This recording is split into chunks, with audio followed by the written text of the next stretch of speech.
Batu Salon kami. Nama saya Indra, saya dari Divisi Urologi Departemen Infodat FKM KUGM.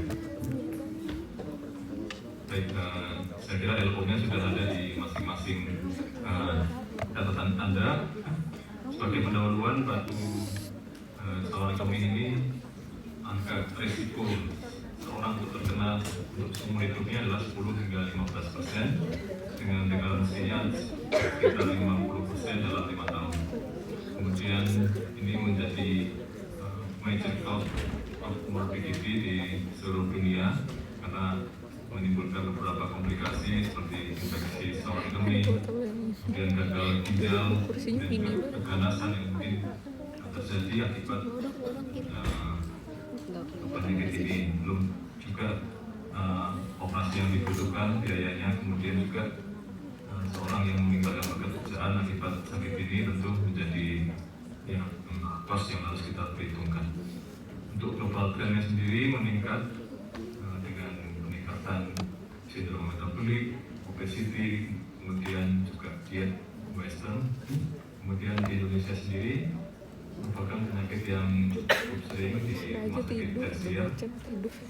Kemudian ekalusinya juga sangat tinggi. Nah, kita masuk bahwa gejala yang paling sering dari batu saluran kemih ini adalah nyeri yang disebut dengan nyeri kolik. Definisinya adalah nyeri yang sifatnya timbulnya mendadak, kemudian berat, dan disertai rasa kram dan hilang timbul ya. Jadi dia juga menjalar. Biasanya kalau batunya di ginjal dia menjalar ke regio flank atau bisa juga ke lipat paha, bahkan ke testis atau labia pada wanita. Kemudian triggernya adalah peristaltik ureter yang untuk melawan si batu ini. Jadi misalnya ada batu di ginjal, kemudian turun ke ureter, dia akan menyebabkan obstruksi di ureternya. Kemudian urin itu akan berusaha mendorong melalui peristaltiknya dari ureternya, sehingga tekanan dalam ginjal, dalam kapsulanya akan meningkat, kapsula renalis, hingga menyebabkan nyeri yang bersifat hilang timbul seiring dengan peristaltis ini.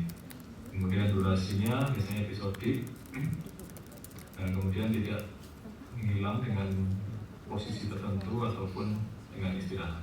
Beda dengan misalnya sakit akibat tulang belakang, sekitar saraf, itu ada beberapa posisi yang bisa men-trigger nyerinya, bisa memperberat, dan beberapa posisi bahkan bisa memperingan sakitnya. Kemudian diferensial diagnosisnya ada banyak ini. Dari sistem gastrointestinal, kalau batu saluran kemih sisi kanan itu bisa identik dengan appendicitis, kemudian juga bisa diverticulitis, kemudian ileus atau bowel obstruction. Untuk sistem hepatobiliar ini bisa berupa suatu kolik biliar yang ditandai dengan biasanya nyeri akibat habis melakukan makan yang berlemak ya. Kemudian juga ada disertai mual dan muntah mirip dengan kolik yang ini. Namun kalau yang kolik ini dia berhubungan dengan intake makanan yang berlemak. Oke, untuk ginekologi ini mungkin terjadi pada wanita, UGD-nya adalah torsio ovarium atau kehamilan ektopik yang terganggu.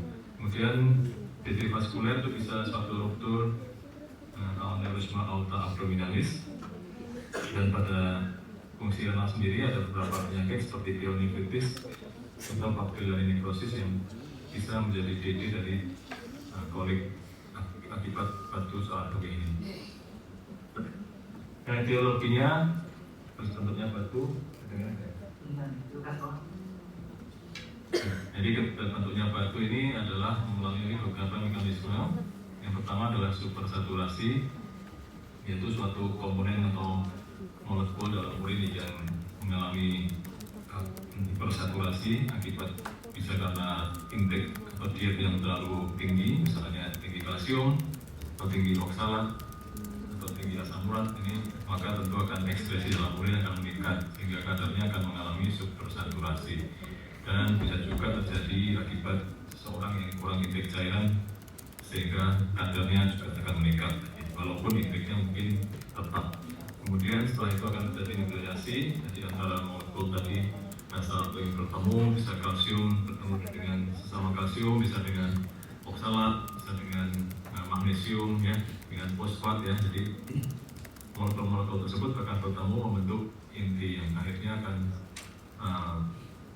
diikuti dengan proses agregasi, dan kemudian setelah itu akan menyebabkan suatu tensi dari cairan, tensi dari suatu molekul tersebut ya.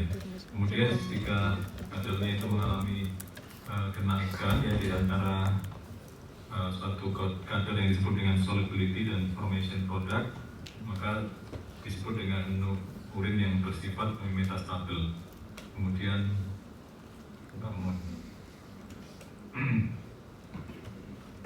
struktur saturasi ini akan menyebabkan terjadinya pembentukan nukleasi ini ya. Jadi secara epidemiologi yang paling banyak nomor satu adalah batu kalsium, ini sekitar 60-80%, di mana kalsium ini paling sering ketemunya dengan oksalat nomor 1 dan dengan fosfat nomor 2 ya. Kemudian asam urat ini ada sekitar 10%, batu yang lebih sering lagi setelah kalsium sebenarnya adalah batu strofit atau batu infeksi. Nah, batu infeksi terjadi 10-15%. Kemudian batu sistem ini jarang ya, 1-2% saja.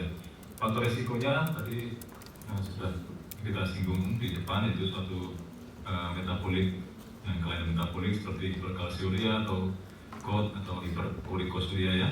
Kemudian diet yang tinggi oksalat atau tinggi protein, tinggi garam, itu juga memicu terjadinya batu. Kemudian batu infeksi ini dikenal dengan batu strofit, ini namanya etiologinya karena infeksi, sedangkan sistem itu etiologinya akibat kelainan genetik. Nah, ini adalah patofisiologi dari nyeri kolik. Jadi tadi sudah kita singgung, ada batu yang jatuh ke dalam ureter, kemudian meningkatkan tekanan di dalam sistem vertikalisis ginjal. Situ akan terjadi jadi tubuh berusaha mengeluarkan atau melawan obstruksi tersebut ya. Jadi terjadi tegangan kapsular renalis. Kemudian prostaglandin ini akan dilepaskan dan akhirnya akan terjadi nyeri ya. Jadi nyerinya karena organ ini adalah organ viscera, maka sifatnya nyeri yang dialihkan. Jadi sekali dia jadi tumpul itu tidak bisa ditunjuk mana lokasinya, namun dia dialihkan ke dermatom yang tentu berdasarkan lokasi batunya ya. Kalau tadi di ginjal dia di thoracolumbar 10 sampai lumbar 2 ya, sini ya. Kemudian kalau di ureter dia agak di bawah ya, di inguinal sampai di lipat paha bagian, kemudian paha bagian medial. Ini adalah tadi dermatom dari nyeri akibat adanya batu di ureter proksimal. Kemudian untuk batu ureter distal sendiri nyerinya biasanya bisa terkait dengan intuisi, jadi disertai dengan jadi di akhir kencing atau terminal disuria, atau kadang malah terjadi retensi urin. Di kadang-kadang batu di ureter di bagian bawah ini bisa dijadi dengan retensi urin akibat misalnya prostat ya.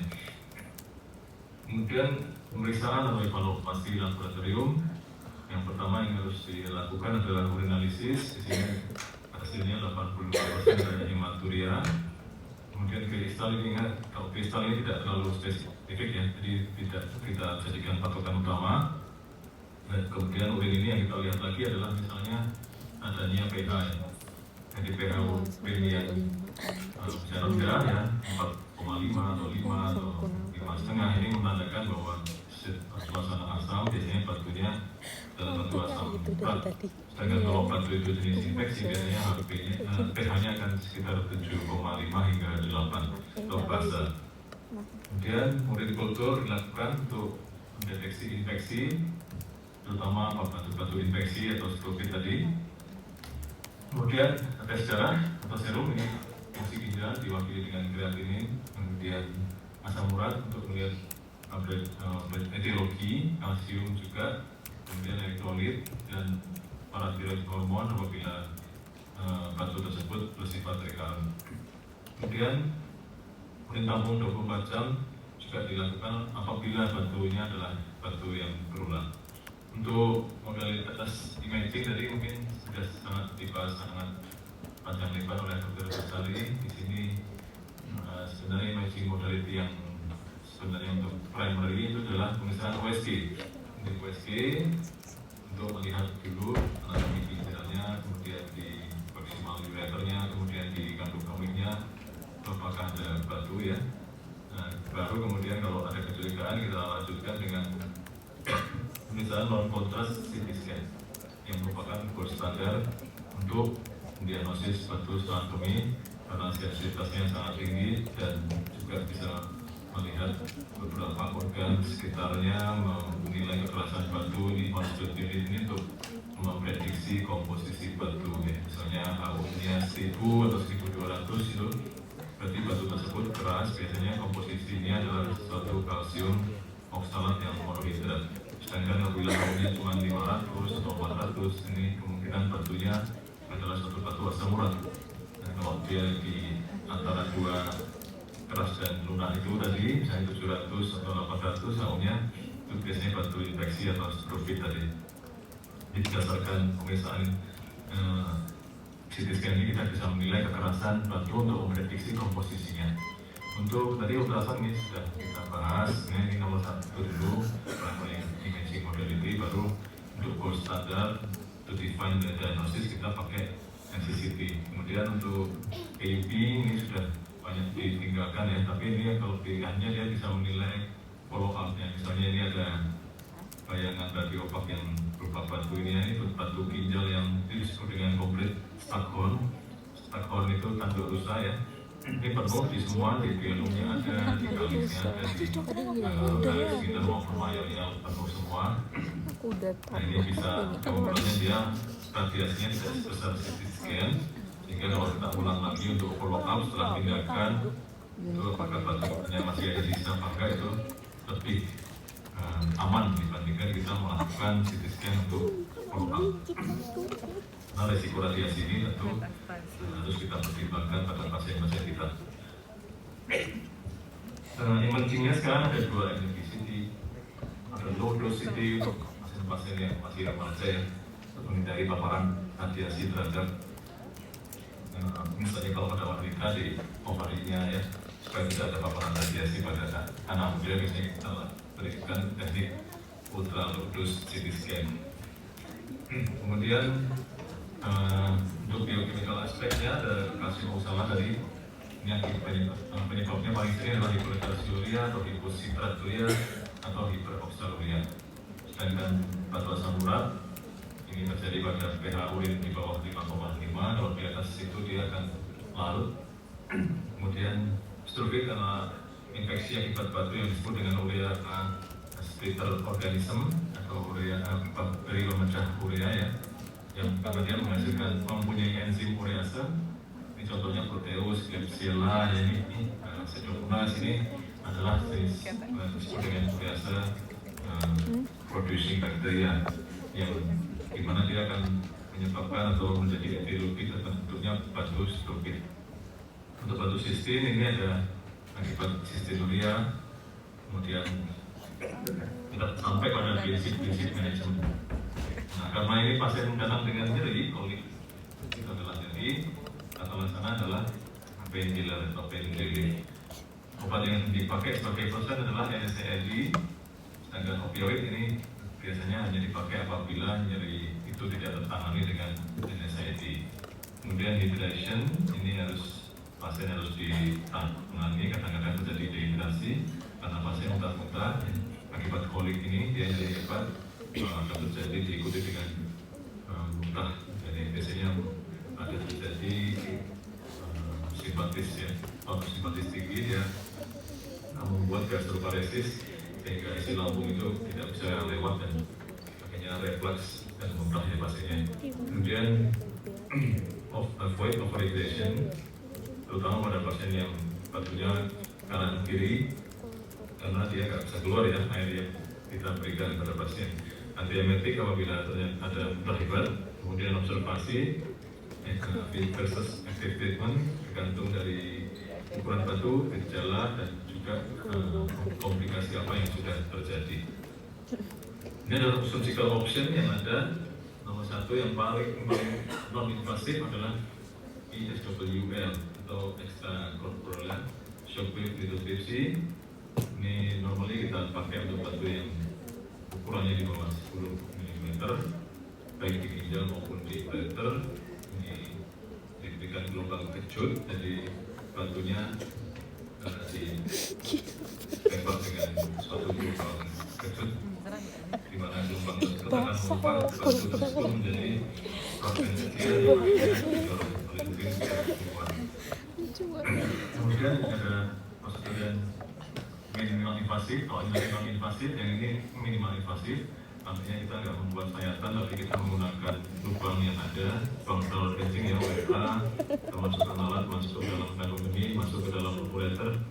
Nah, makanya ini disebut dengan ureteroskopi, disingkat dengan URS. Kemudian RRS ini retrograde internal surgery.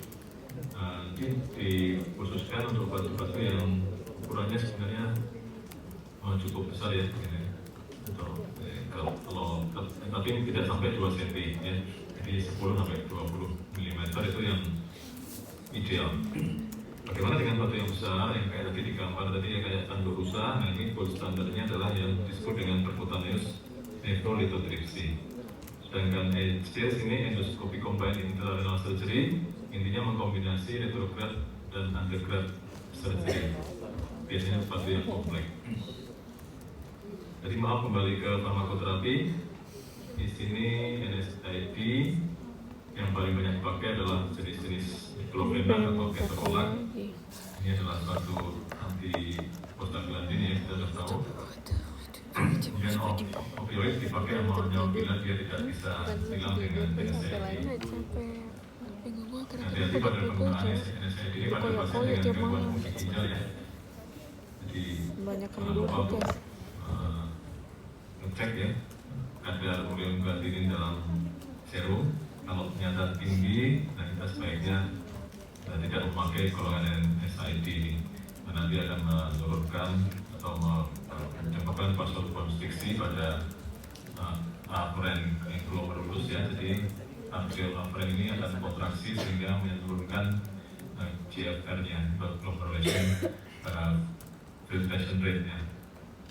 Kemudian obat-obatan seperti yang kritis seperti alpha blocker ini juga terbukti bisa memperbesar explosion rate atau angka keluarnya batu ureter.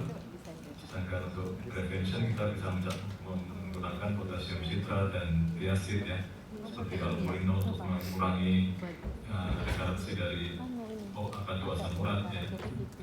Nah, ini kalau ini adalah recent advance dan sekarang kita hidup di era teknologi. Jadi batu-batu yang dulu kita tembak pakai pneumatik, pakai elektrohidrolik ini sekarang sudah ada teknologi laser. Ini baik holmium minyak yang high power maupun thulium fiber laser.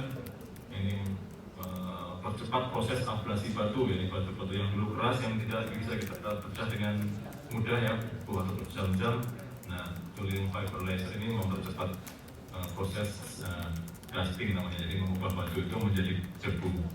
Kemudian ada teknologi miniaturized CNL. Jadi CNL tadi kan sebenarnya kan percutaneous nephrolithotripsy, batunya diambil melalui suatu lubang yang kita buat dari kulit menuju ke ginjal. Nah, kekurangannya adalah tentu dengan membuat lubang di ginjal, resiko perdarahannya akan meningkat. Nah, salah satu yang mempengaruhi perdarahan pada operasi PCNL ini adalah diameter dari track itu tadi, saluran yang menghubungkan kulit dengan ginjal saat kita memecah batunya ini. Nah, dengan memperkecil track dari PCNL ini, dia akan mengurangi morbiditas, yaitu perdarahan, mengurangi nyeri, mengurangi infeksi ya, operasi. Kemudian pengembangan suction ini juga membantu. Jadi batu yang kita pecah ini dengan bantuan suction kita nggak perlu mengambil dengan stone forceps ini. Kemudian juga mempercepat operasi, mengurangi tekanan intrarenal saat operasi, dan juga mengurangi infeksi. Kemudian penggunaan AI baik radionik maupun suatu penggunaan machine learning ini juga bisa memprediksi ini batunya jenisnya apa, kemudian terapi apa yang paling baik dengan mengombinasikan data-data pasien yang akan keluar berapa persen kemungkinan pasien tersebut apabila ditindak dengan SPA berapa persen keberhasilannya, dengan UNS berapa persen, dengan PCNL berapa persen. Nah, ini akan mempercepat ya proses diagnosis dan juga pemilihan prosedur terapi yang terbaik untuk pasien-pasien kita. Nah, saya kira ini yang mengulang ya pada pasien yang stabil, kita lakukan MET atau Medical Extraperfusive Therapy untuk batu yang kurang dari 10 mm. Apabila batunya di atas 10 mm kita lakukan operasi ini untuk batu-batu di ureter terutama ya. Ini contohnya nih, ini alat SWL, jadi di sini ada suatu penghasil gelombang ya, ini ada diesel elektrik atau ada yang elektromagnetik, saya kira yang elektromagnetik. Kemudian dengan alat ini difokuskan ke badan pasien ya, kemudian akan diantarkan oleh tube jaringan ke pada batunya ya, jadi batunya akan pecah ya. Jadi kalau isiannya itu ya dilubangi ya, jadi di pasien dilubangi pinggangnya untuk mencapai batunya ya. Kalau fleksibel WRS kita menggunakan alat yang kecil ini untuk masuk dari penis atau uretra naik ke ginjalnya, kemudian dari situ kita lakukan lasering. Nah, ini misalnya ini ada seorang perempuan dengan batu tadi besar ya, ini batunya di ginjal, kemudian kita lakukan tusukan ke arah ginjalnya ya, arah SPC-nya ini keluar urin, kemudian kita masukkan ke wire, ini contoh operasi yang disebut dengan PCR tadi ya. Ini wire-nya masuk ke dalam kaliks sampai kaliks ion. Nah, kemudian kita buat di sini juga tusukan, misalnya kita mau buat tusukan karena batunya besar ya. Jadi biasanya kita buat dulu tusukannya, kemudian kita masukkan ke wire dan setelah itu dilakukan dilatasi. Dan dilatasi ini dilakukan dengan guidance dari Nesa sebenarnya kayak gitu juga otaknya. Fluoroscopy ya, ini adalah namanya fluoroscopy. Ditunjukkan aja. Nah, ini menggunakan metal dilator. Nah, ini adalah suatu sheet-nya ya. Biar aja. Sheet ini adalah suatu selongsong yang menghubungkan dunia luar dengan ginjalnya. Jadi di sini bisa kelihatan. Nah, kemudian dari sini lubang ini di batu ini kita tembaknya. Nah, ini kalau yang kita keras kurang besar ya. Nah, ini kita bisa naikkan. Tadi ukurannya sekitar 15 franc atau diameter 5 mili. Kalau yang ini sekitar 30 franc atau sekitar 1 cm diameternya. Dengan diameter yang lebih besar tentu resiko udaranya lebih tinggi, namun juga kecepatan kita untuk mengambil batunya dan alat tembaknya juga bisa menggunakan yang lebih kuat ya. Jadi kita bisa mencapai angka bebas batu yang lebih tinggi, walaupun tentu ini kita lihat jaraknya cukup banyak yang bisa ditemukan ya. Nah, ini di sini masih ada sisa batu di atas. Sisa batu yang di atas ini kita kejar, kita lakukan lagi dilatasi. Udah selesai Ya, kemudian dari situ lebih sama, ini kita menggunakan mini alat mini kecilnya ya.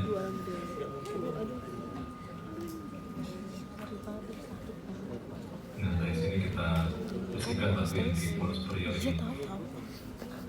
Jadi dengan 2 lubang tadi tidak perlu dilakukan sisi sayatan besar lagi ya.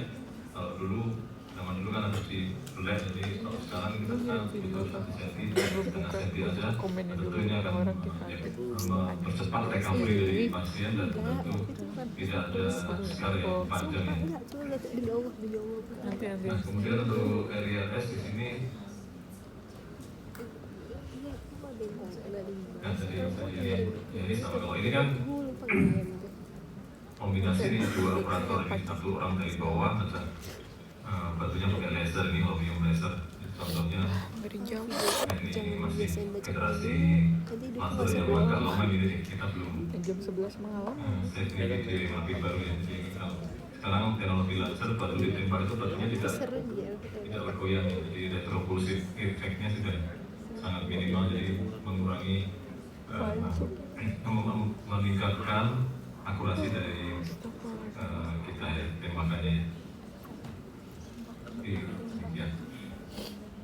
Nah, ini bagaimana kita mencegah batu. Sebagai dokter kita selain mengobati batu juga harus bisa mencegah supaya tidak kambuh ya. kalsium salat kita harus edukasi pasien untuk normal kalsium intake, kemudian bisa diberikan antiasid maupun potasium sitrat. Dan untuk asam urat kita lakukan alkalinasi urin dengan antibikarborat atau menggunakan allopurinol untuk menurunkan kadar asam urat dalam darah, mengurangi hiperurikuria. Kemudian untuk strofik tentu kita berikan antibiotik untuk eradikasi infeksi, atau bisa diberikan azidoid untuk stomach acid. Kemudian untuk stistin ini pemberian cairan sangat penting. Saya kira di semua batu juga cairan juga penting ya, kalau bisa itu menghasilkan urin ya sekitar 2 liter, jadi dia intake-nya sekitar 2,5 sampai 3 liter. Kemudian untuk lifestyle selain hidrasi yang dinaikkan juga menurunkan intake garam dan normal protein, kemudian normal kalsium. Jadi tidak restriksi kalsium namun normal kalsium. Coba. Nah ini sebagai kesimpulan bahwa politiasis ini merupakan suatu penyakit yang cukup banyak dihadapi ya. Anda sebagai dokter dapat dengan keluhan polit biasanya juga ada kemudian untuk diagnosisnya adalah dari primary dengan ultrasound. Diagnostik gold standarnya harus dengan menggunakan non kontrasif. Kamu bawa mobil nggak? Nggak tahu mobilku udah di GSP, nah nggak tak pindah. Lu tinggal jalan dikit ke Naro. Kemudian bisa menggunakan obat-obatan Tapi jam untuk segitu medical udah exposure tutup terakhir naruhnya. mengeluarkan Pas obat. pulang maksudnya. Dan tentu saja perbedaan apabila diindikasikan Anda sebagai dokter umum harus tahu Oh, aku kapan kira harus pulang dirujuk dari dan FIV. mendapatkan terapi kombinasi. Sebelum B. Kemudian prevensi juga menjadi kunci untuk Anda untuk mencegah Pilih di mereka divisi aja di lah. Aku biasanya suka makan sendiri biar nggak bayar 5.000. evaluasi metabolik dan juga Kalau kita menyesuaikan kulit kan bayar. hal apa yang cocok dengan kebutuhan metabolik yang mendasari Terus nyetirku piye? yang bagus dalam komunitas itu. Demikian definisinya, kalau Anda belajar ini beberapa buku yang sebaiknya Anda baca. Nomor satu yang paling penting yang perlu